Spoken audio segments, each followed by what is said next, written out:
las mejoras que el sistema de pensiones mexicano requiere. Y para discutir precisamente este tema, quisiera invitar al escenario a las siguientes 4 personas, todas ellas expertos en el tema y además actores clave en el sector. Si podría pasar, por favor, el maestro Carlos Ramírez Fuentes. Él es el actual presidente de la Comisión Nacional del Sistema de Ahorro para el Retiro, CONSAR. También, si pudiera pasar.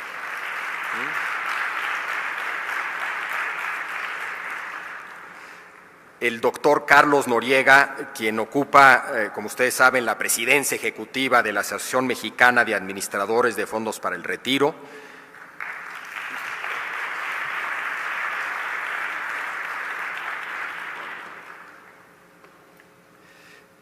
También el actuario Francisco Miguel Aguirre, él es el director general de Evaluaciones Actuariales del Norte.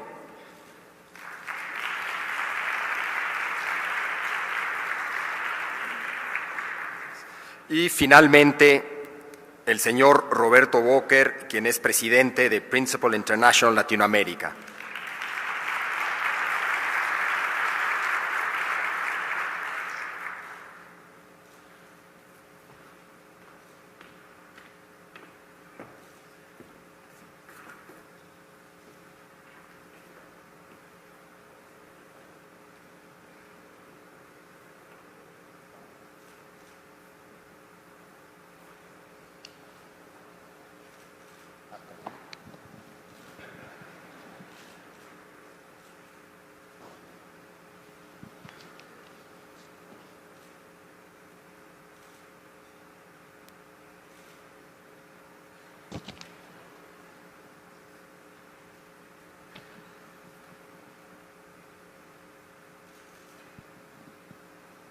Bueno, bienvenidos a todos. Muchísimas gracias por participar en este panel. Son 4 personas conocedores del tema, actores clave en el sector.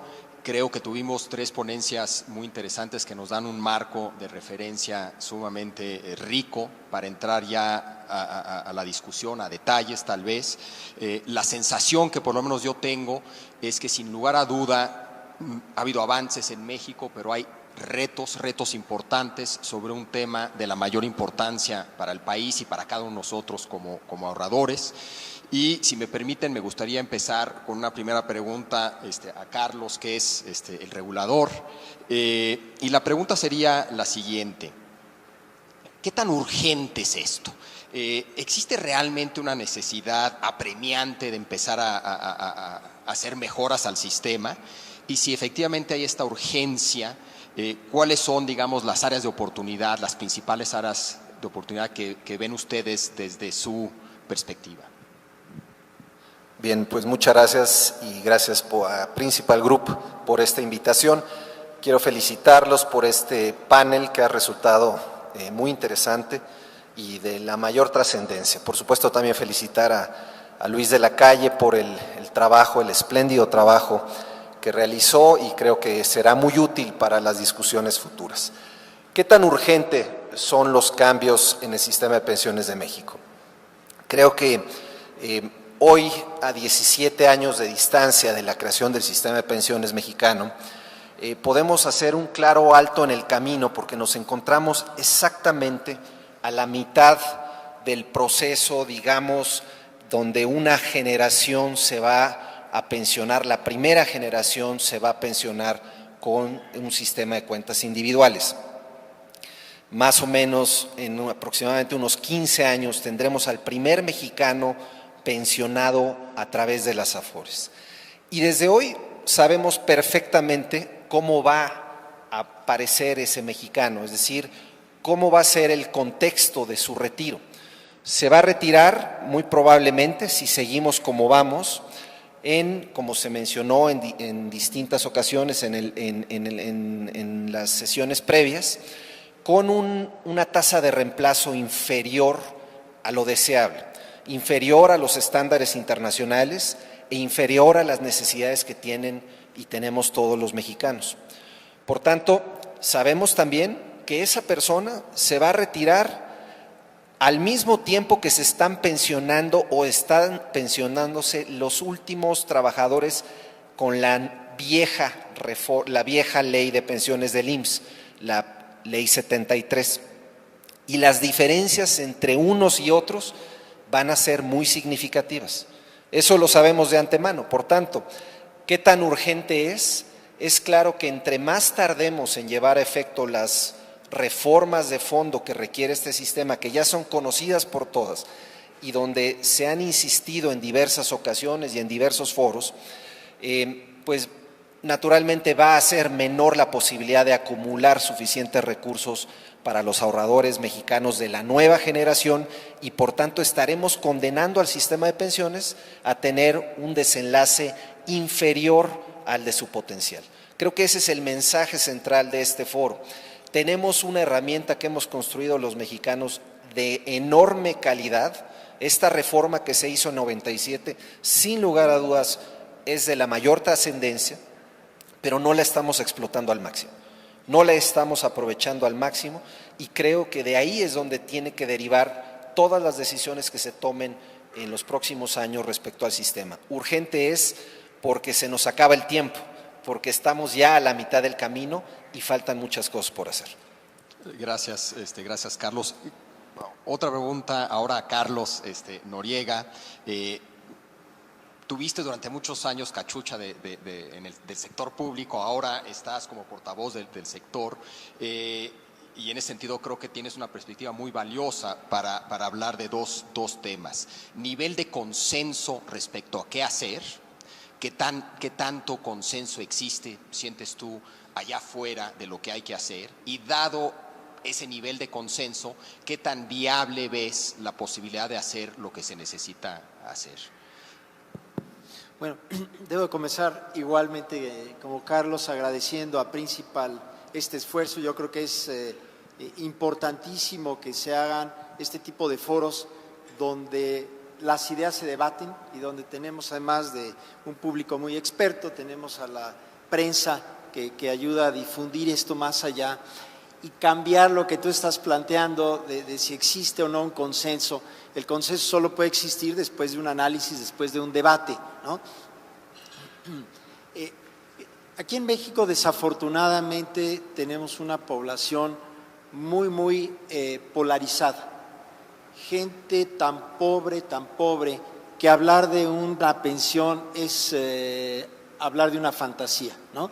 Gente que no está en el sector formal, que no tiene capacitación, que no tiene forma de integrarse al mercado laboral productivo y que por lo tanto una pensión no está dentro de sus posibilidades. Para ellos yo creo que la reforma en el sentido de tener una pensión universal es fundamental y en ese sentido creo que hay un consenso muy generalizado de la importancia de contar con un esquema de pensiones no contributivas. Quizás no existe el consenso suficiente sobre cómo financiarlo, cómo operarlo, el alcance de esta reforma. Por el otro lado, tenemos un sector informal muy importante y este sector informal quisiera poder participar, pero como aquí nos acaba de decir Greg, mientras los patrones no encuentren esquemas fáciles, sencillos y eficaces sobre todo, va a ser muy difícil hablar de la migración del sector informal al formal. Entonces, creo que hasta ahí hay consenso en ambas partes.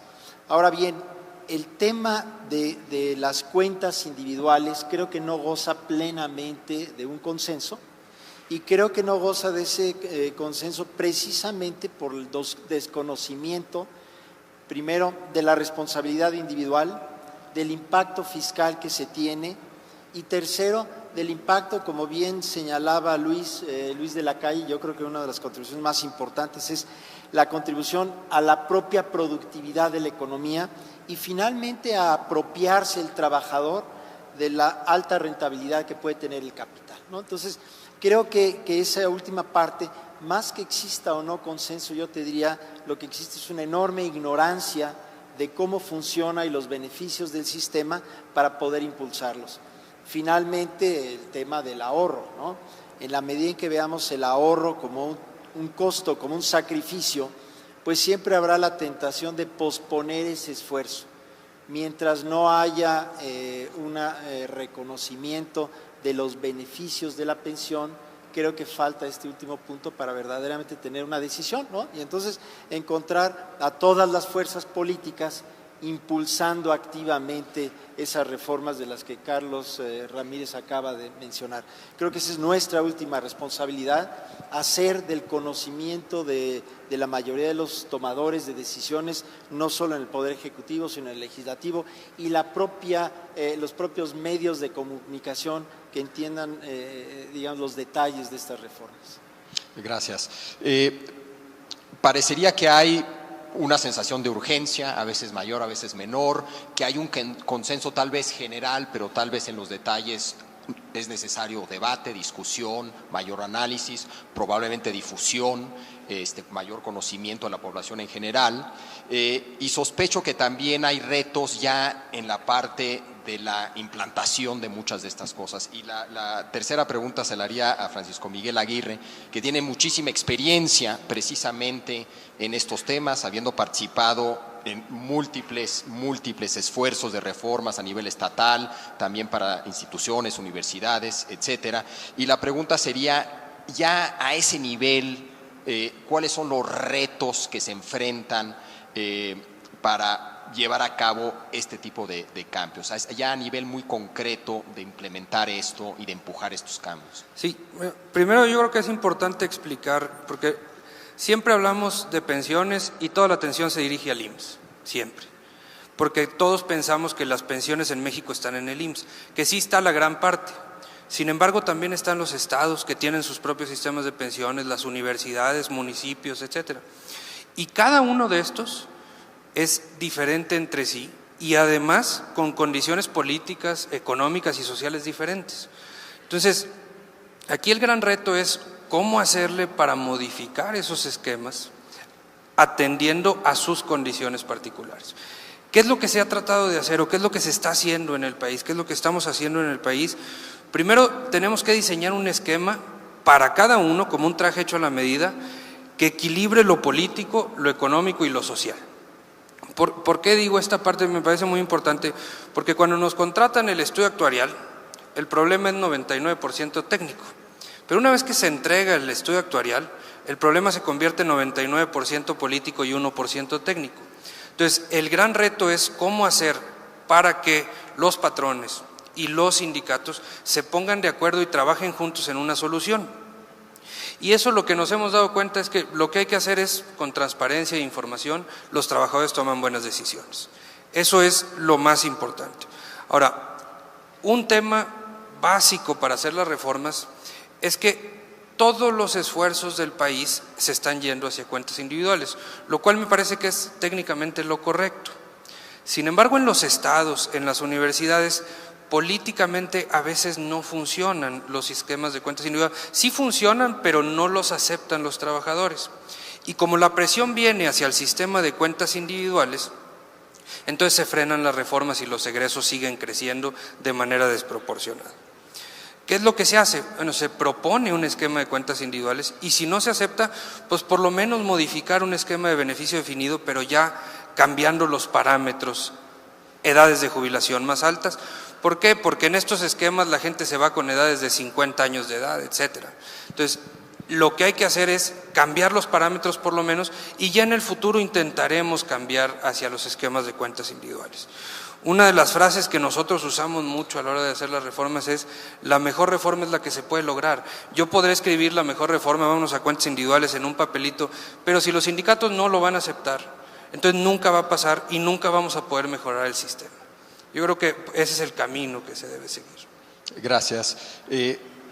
Roberto, tú tienes una enorme, y perdón, por cierto, si alguien quiere hacer un comentario sobre lo dicho por otra de las personas, por favor avísenme y se vale comentar o matizar el comentario de alguien más. Roberto, tú tienes mucha experiencia internacional, de lo ocurrido en Chile, de lo ocurrido en Brasil, estuviste también aquí en México, ya en las presentaciones que tuvimos también se habló de experiencias en otros países. ¿De qué podemos aprender, dado lo que se ha dicho de México, de la situación donde está México? Si tuvieras que destacar qué se puede aprender de otras experiencias, qué podríamos traer a México que no hemos hecho, ¿qué destacarías?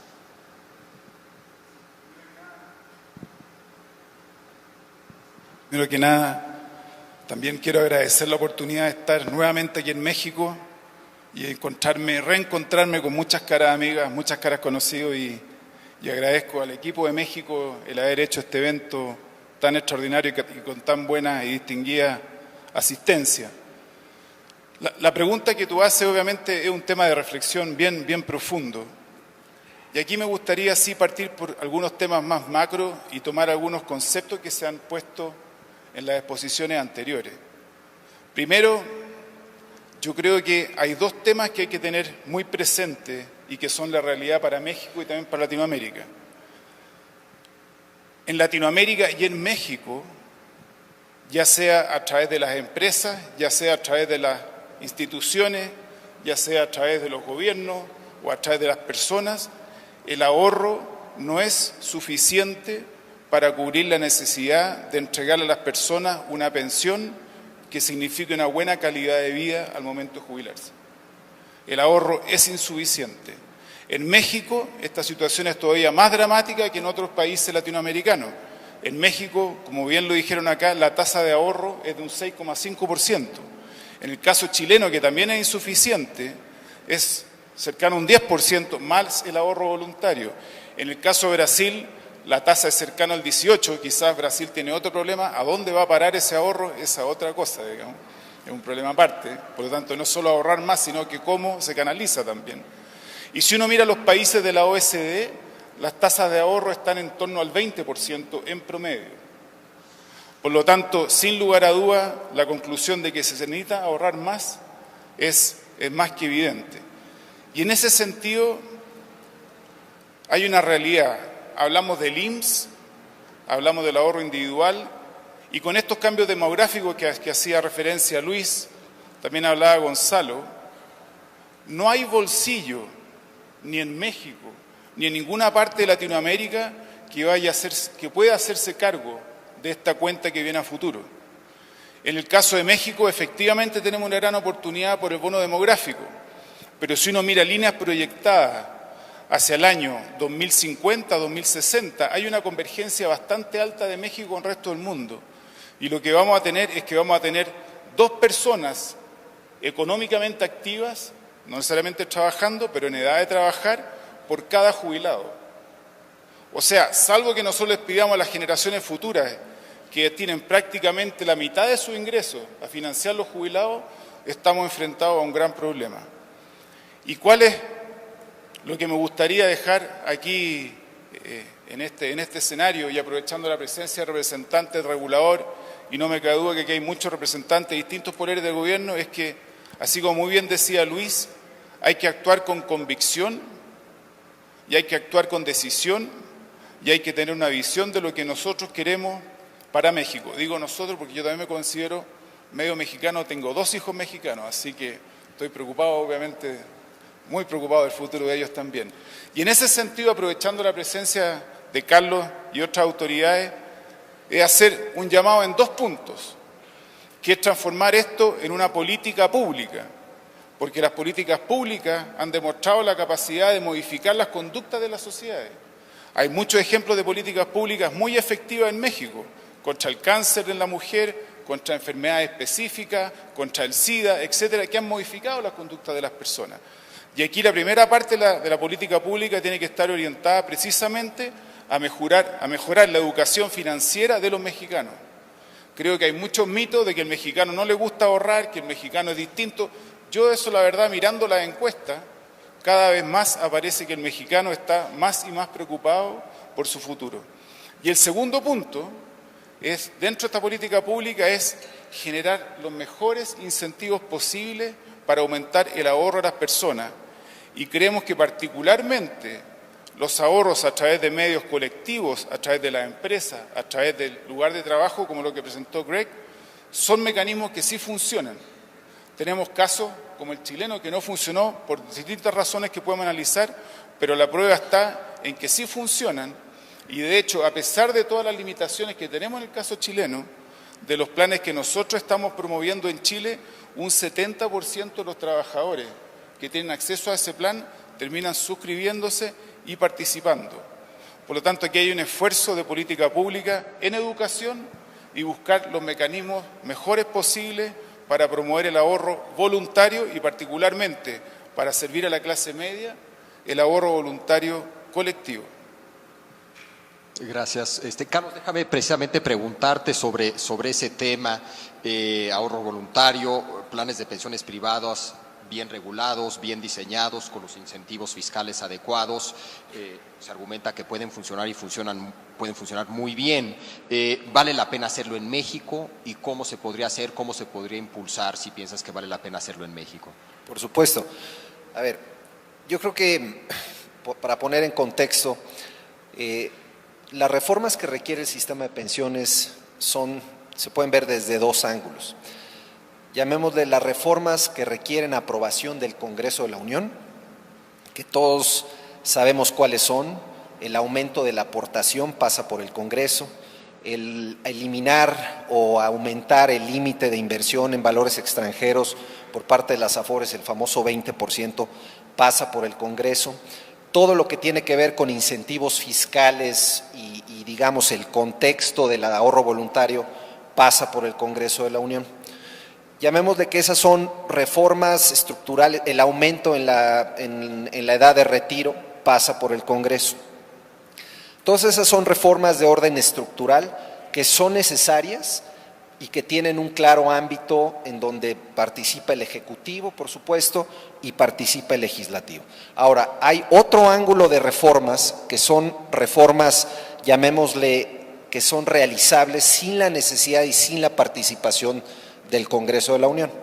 ¿Cuáles son ellas? Entre las que destaca la promoción del ahorro voluntario.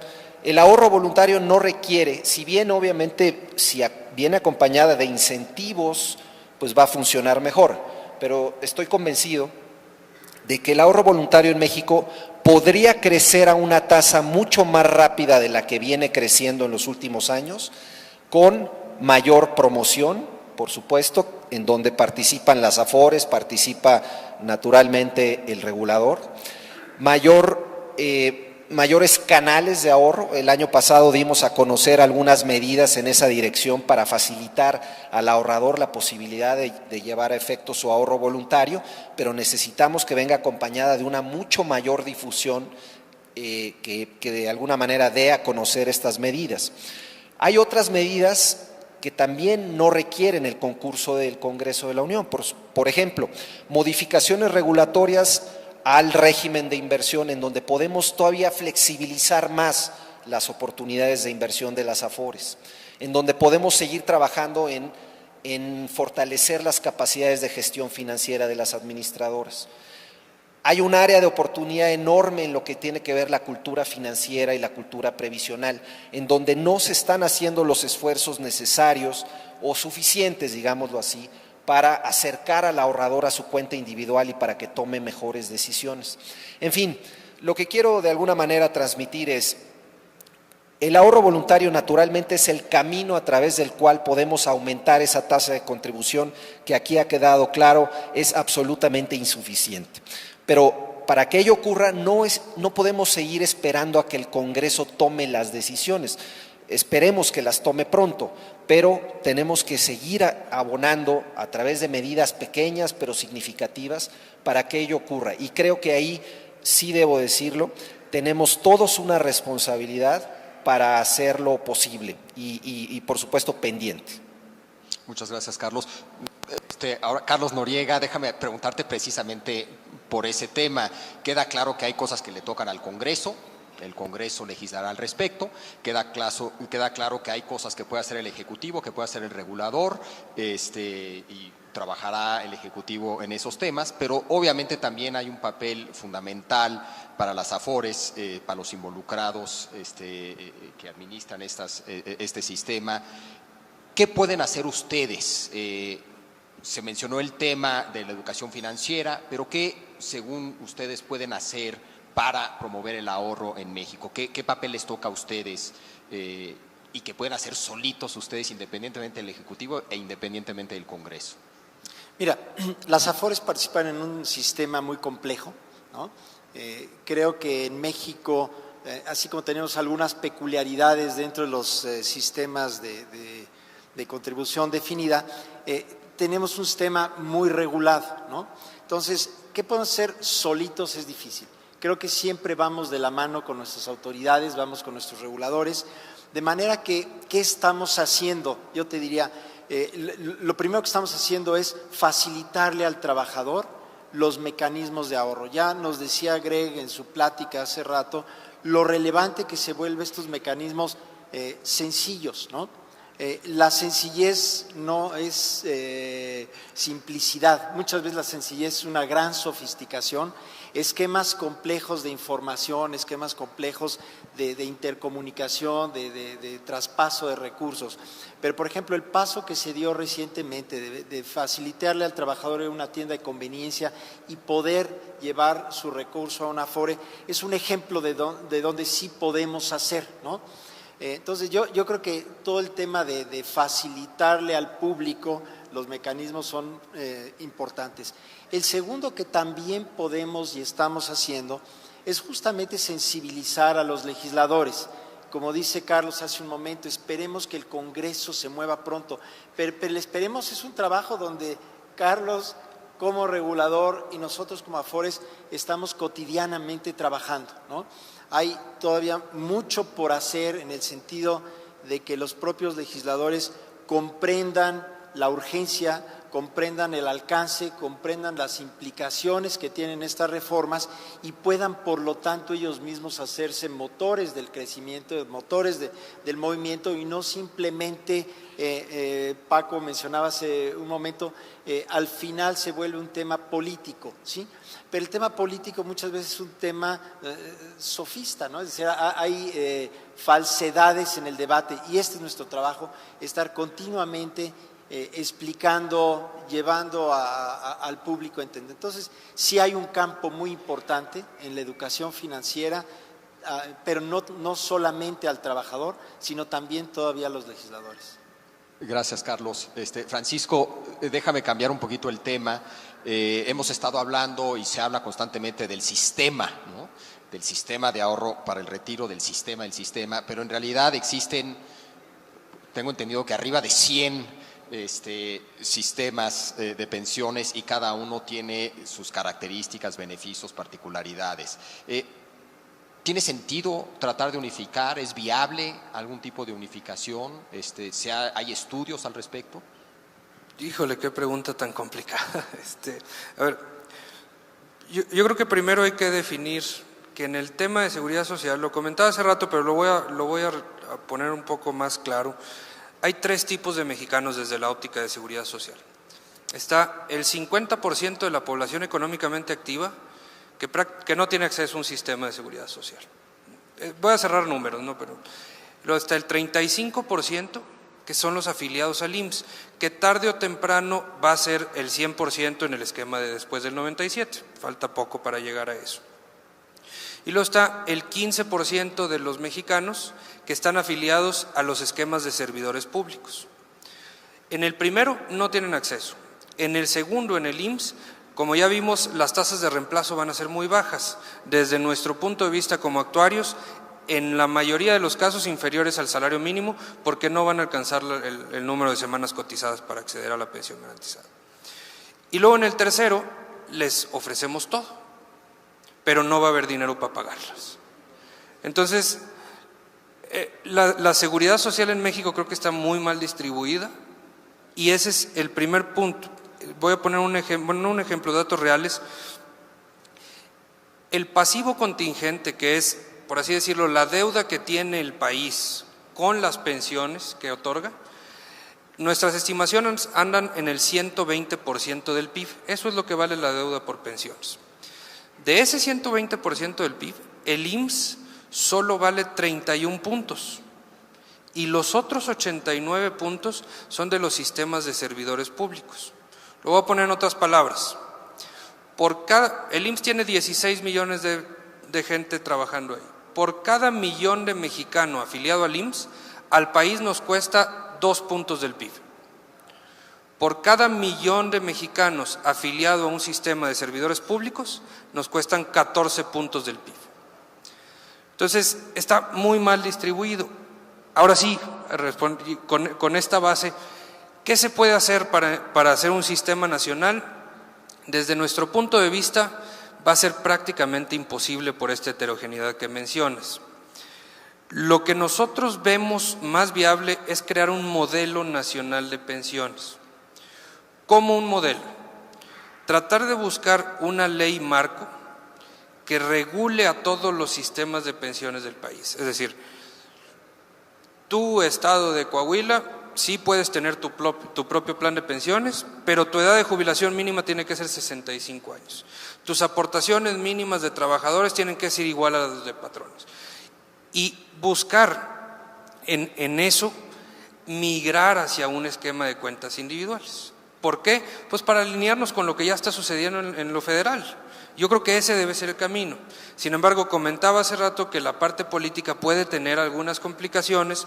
Entonces, lo que decimos nosotros es, bueno, abrir la opción a que sea beneficio definido, pero si es cuentas individuales, pues tal vez tenga apoyos adicionales del gobierno federal para subsidiar los esquemas, etcétera. Ahora, el sistema nacional, ¿por qué es muy difícil? Y esto me parece muy importante comentarlo. Si hacemos un sistema nacional de pensiones, todos los nuevos trabajadores, y voy a volver a poner un ejemplo, el estado de Querétaro, tiene que mandar a sus nuevos trabajadores al esquema de cuentas individuales, pero se queda con los trabajadores actuales. Entonces, para el gobierno de Querétaro, tiene que hacer el desembolso de las nuevas aportaciones y el desembolso de pagar al esquema de transición. Y eso es mucho más caro que no hacer nada en los primeros 20 años. Entonces, si es muy difícil hablar con los trabajadores y convencerlos de una reforma, si el gobernador le va a costar más, va a ser mucho más difícil tener que convencer a gobernador y a trabajadores.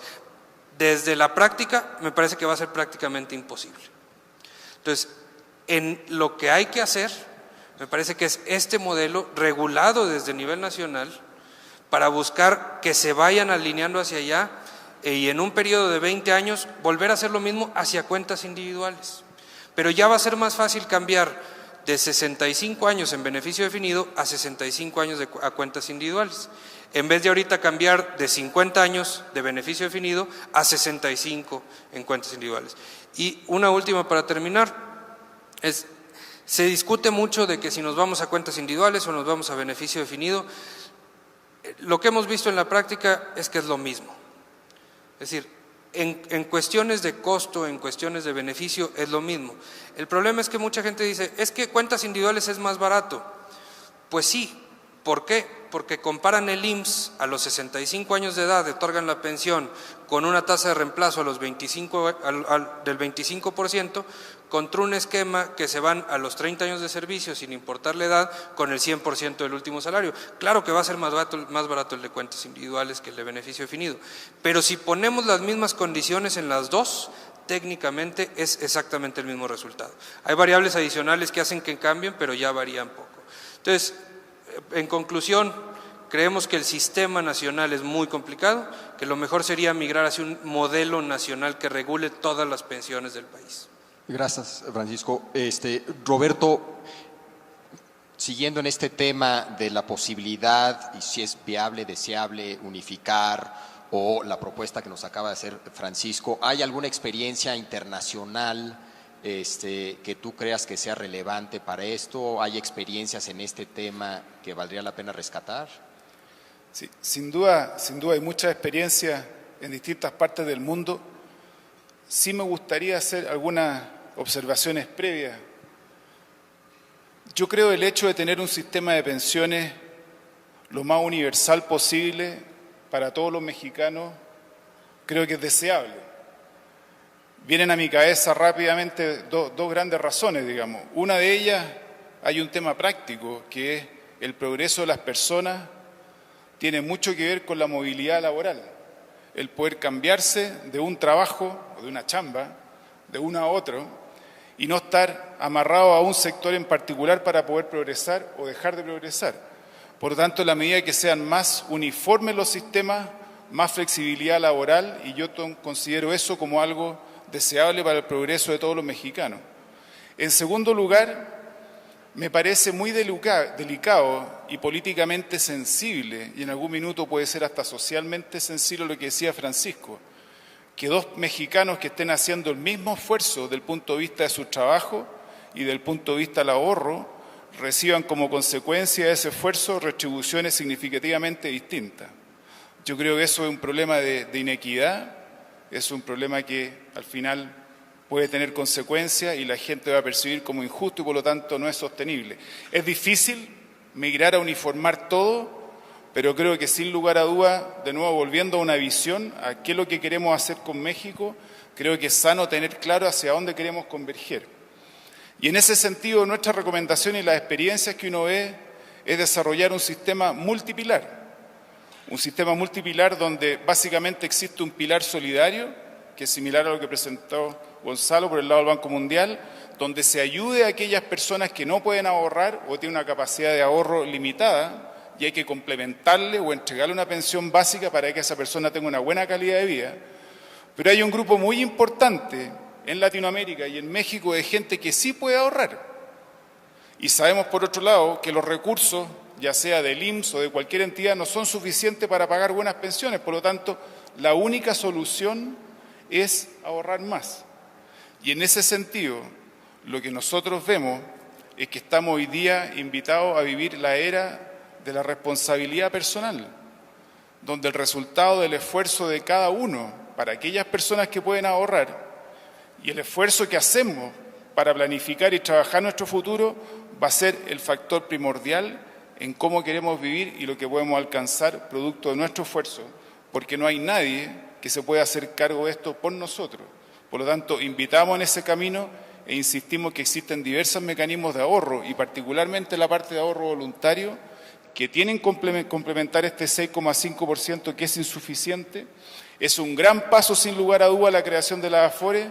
Luis presentó el gran impacto del punto de vista fiscal y alivio fiscal, pero sabemos que no es suficiente y de nuevo nuestra invitación como principal es actuar con esa visión de largo plazo.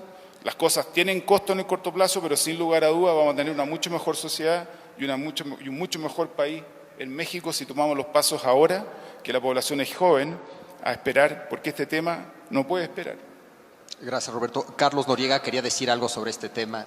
Sí quería por no reaccionar un poquito desde la perspectiva de la industria.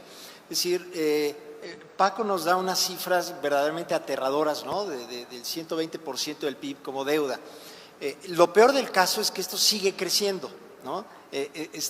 No estamos en una situación donde esa deuda pensional está limitada. Y entonces, en la medida en que sigue creciendo esa deuda por no haber hecho la transición a un nuevo sistema que acote esos pasivos, seguimos como país empantanándonos más, ¿no? Y ya Luis nos decía hace un rato que es una cuestión de decisión. Entonces, yo sí creo que hay cierta prisa por hacer los cambios. La reforma que se hizo para la ley del Seguro Social, una de las lecciones que aprendimos es que la transición es tan larga, que dificulta entender claramente el nuevo sistema, ¿no? A muchos de los trabajadores todavía que van a pensionarse con la ley vieja no identifican los beneficios de la nueva ley y los que se van a pensionar por la nueva ley siguen refiriéndose a la vieja ley como si esta fuese todavía un referente válido para ellos. De ahí entonces que la reforma que se hizo en el ISSSTE unos años después fue un poco más contundente y yo sí creo que de aquí hacia adelante debemos ser más claros en la necesidad de concluir ese cambio llevando a un sistema único, ¿no? Donde los gobiernos estatales y municipales puedan migrar más rápidamente y entonces estudiar cómo se puede hacer eso, ¿no? Es decir, si la dificultad de los gobiernos estatales es clara por restricciones presupuestales, pues se tendrá que hacer evidente esto, ya sea con un endeudamiento explícito, con una absorción de parte de esta deuda, como fue en el caso de la reforma energética que queda planteado, qué parte podría absorber el gobierno federal, cuánto los gobiernos estatales y cuánto las nuevas generaciones. Lo que sí quiero, digamos, insistir es que sí hay un tema de urgencia, porque si, entre más tiempo nos tardemos, más difícil va a poder ser tomar esa senda de crecimiento sano para el país y desde luego para darle una pensión no solamente adecuada, sino financieramente viable al trabajador. Gracias, Carlos. Una última pregunta antes de pasar a conclusiones breves de nuestros 4 panelistas, y es para Carlos Ramírez. Luis de la Calle presentó un modelo y habló de 3 variables, o destacó 3 variables en su presentación que tienen que ver con la contribución, que tienen que ver con el rendimiento, y la tercera es sobre la cual te quiero hacer una pregunta, que es la edad de jubilación. ¿Cuál es tu opinión sobre este tema? ¿Es viable ajustar esto? ¿Sí, no? ¿Cómo? ¿Qué piensas al respecto? En el caso mexicano ocurre una situación muy peculiar, que es que nuestra edad de retiro, la ley dispone que es de 65 años de edad. Si uno observa lo que ha ocurrido a nivel internacional en los últimos años, pues empieza a quedarse corta esa edad de retiro. Y digamos, algunos países están empezando a migrar hacia edades ya más cercanas a los 70. Sin embargo, el problema esencial de México no es tanto la edad de 65, sino lo que supone la cesantía a los 60. Es decir, un trabajador que queda sin empleo a los 60 años, según la ley mexicana, está en posibilidades de acceder al tema de su jubilación. Y donde está el problema es ahí, que se nos están jubilando los trabajadores pues por las propias condiciones del mercado laboral o por una decisión propia, digamos, hay de los dos, pero se nos están retirando a los 60. Y ahí sí tenemos un problema muy serio. Es decir, una enorme mayoría de mexicanos que hoy está optando por el retiro lo está haciendo a los 60 años de edad, cuando la esperanza de vida de un mexicano promedio está cercano a los 76, 77 años, y naturalmente que eso seguirá creciendo en las próximas décadas. De tal suerte que si hay una reforma en donde habría que pensar con mucha seriedad qué hacer, es en la cesantía. La edad de retiro de 65 puede ser un tema de discusión. Hay que siempre cuidar porque no se exacerben los factores de desigualdad, porque naturalmente sabemos que las personas que más viven, desgraciadamente, un tema de desigualdad también en la esperanza de vida, son las personas que mayores ingresos tienen. De tal suerte que aumentar la edad de retiro nada más de 65 a 70 podría generar un efecto de desigualdad no trivial, pero donde sí, sin lugar a dudas, hay un área de oportunidad es en el tema de la cesantía a los 60 años. Gracias, Carlos. Tenemos ya unos minutos para concluir, y si les parece, lo que me gustaría hacer es que cada uno de ustedes brevemente un comentario final de aproximadamente 1 minuto, y si están de acuerdo empezamos con Francisco. No, nada más agregar a la pregunta pasada y a lo que dice Carlos. Sí creo que hay un sentido de urgencia importantísimo, y el problema es que sí quiero recalcar, no estoy ni a favor ni en contra del beneficio definido, ni a favor ni en contra de las cuentas individuales, pero sí creo que los últimos 20 años se han impulsado hacia estados, universidades y estos esquemas de servidores públicos el guiarlos hacia cuentas individuales, lo cual me parece correcto, pero sin abrirles otras opciones, lo cual ha hecho que no hagan sus reformas, porque están esperando ayuda de gobierno federal. Entonces, lo que creo que hay que hacer es, vamos a abrirlos con incentivos mayores, con cuentas individuales, pero si no hacemos eso van a pasar otros 20 años, no vamos a hacer nada, y ya con una presión presupuestal mucho más grande para eso. Nada más. Gracias Francisco. Carlos Noriega, comentarios finales. Sí, yo quiero reaccionar mucho a la plática que nos dio Greg, porque creo que fue muy, muy valiosa. En el último punto de su presentación hablaba de la educación financiera. Y creo que aquí hemos hablado mucho de la educación financiera al trabajador, y un pequeño énfasis, también la educación financiera al patrón, ¿no? Es decir, la informalidad que tenemos en México no se debe nada más a que el trabajador voluntariamente prefiere no incorporarse al régimen de seguridad social, sino mucho es porque nuestra legislación laboral resulta muy onerosa para el patrón y por lo tanto el patrón prefiere, por razones económicas, no incorporarse a la formalidad. Entonces creo que ahí la educación financiera debe centrarse en todos los temas alrededor de esta legislación laboral para hacer más fácil al patrón incorporarse, y creo que aquí el punto conclusión, yo diría, de esta plática en particular es la gran importancia de ayudar al patrón a que ayude al trabajador a ahorrar, y que una manera de hacerlo es con estos mecanismos de matching funds, donde si el patrón tiene un apoyo fiscal, se logra. Y creo que los resultados son evidentes. No solo en Estados Unidos el 80% de los trabajadores que participan en la fuerza de trabajo participa también en estos esquemas. Lo que nos dice Roberto es que en Chile el 70% de los que tienen acceso a este tipo de facilidades lo aprovechan. Lo que necesitamos entonces aquí en México, evidentemente, es que a nuestros patrones se les ayude para ayudar a los trabajadores. Gracias, Carlos. Debo de incluir en esa lista de quién hay que educar en temas financieros, no solamente a trabajadores, no solamente a los patrones, a los legisladores, y me incluiría también a mí y a los medios, que creo que también tenemos una importante tarea de aprender del tema para poder hablar del tema de una manera más no solamente elocuente, más informada, que creo que también es muy importante. Carlos Ramírez, unos últimos comentarios. Bueno, yo simplemente insistiría en que el tema de las reformas que requiere este sistema creo que son ya muy visibles para todos. Es decir, ya este sistema de pensiones, como se ha dicho en otros temas, está sobrediagnosticado el sistema de pensiones mexicano, sabemos lo que tenemos que hacer.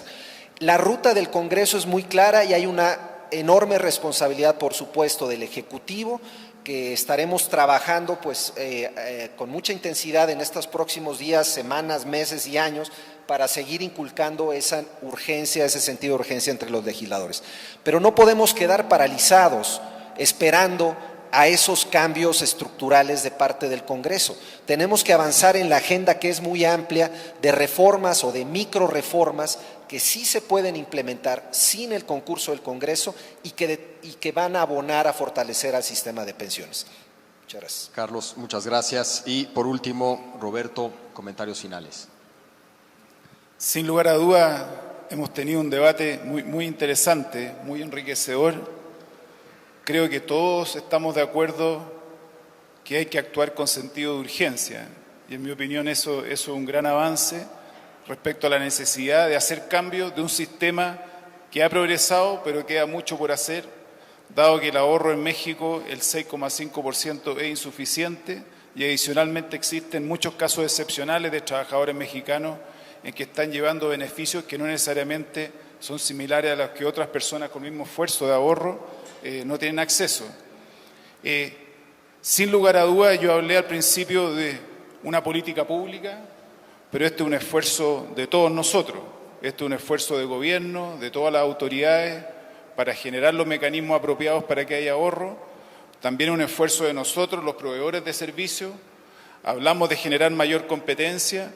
Creo que en el ámbito de ahorro voluntario se puede generar mucho mayor competencia, y todos los actores del sector financiero deberían ser proveedores de ahorro voluntario. Creo e insisto que particularmente las soluciones colectivas, grupales, son un mecanismo tremendamente eficiente para llegar a una masa mayor de trabajadores que no tienen acceso a productos de última generación, si no es a través de medios grupales, porque a medios individuales no los pueden accesar.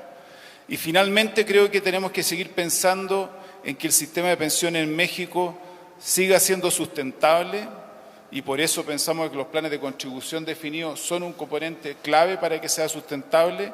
Esa sustentabilidad tiene que liberar recursos para ayudar a la gente que no puede ahorrar a través de soluciones tipo social, seguro social o pilar solidario. Creemos que también, y aquí tengo un matiz un poco diferente, pero el sistema tiene que ser muy transparente en el sentido de saber hacia dónde se están yendo esos dineros, esos ahorros de los mexicanos. Creo que aquí, con ánimo también de provocar un poco cómo se utilizan los recursos del Infonavit puede ser una oportunidad para transparentar. Creo que el tener un cálculo apropiado de cuáles son los pasivos en pensiones que existen en ciertos planes, ya sea privados, estatales, del sector que sean, y poder transparentarlo puede ser un paso también adelante que se puede mejorar para identificar realmente qué tamaño de problema y posiblemente identificado mejor el tamaño del problema o actuar más decididamente a buscar una buena solución. Y por supuesto tiene que ser equitativo y justo, y por eso hacía mención a la era de la responsabilidad personal como un componente importante para resolver el problema de las pensiones en México, porque nuevamente los dineros no son suficientes y no alcanzan. Matices importan, las herramientas que desarrollan, como la que presentó Luis de la Calle, creo que serán enormemente valiosas en estas discusiones. Y bueno, muchísimas gracias nuevamente por habernos acompañado y los esperamos en el próximo foro. Muchísimas gracias.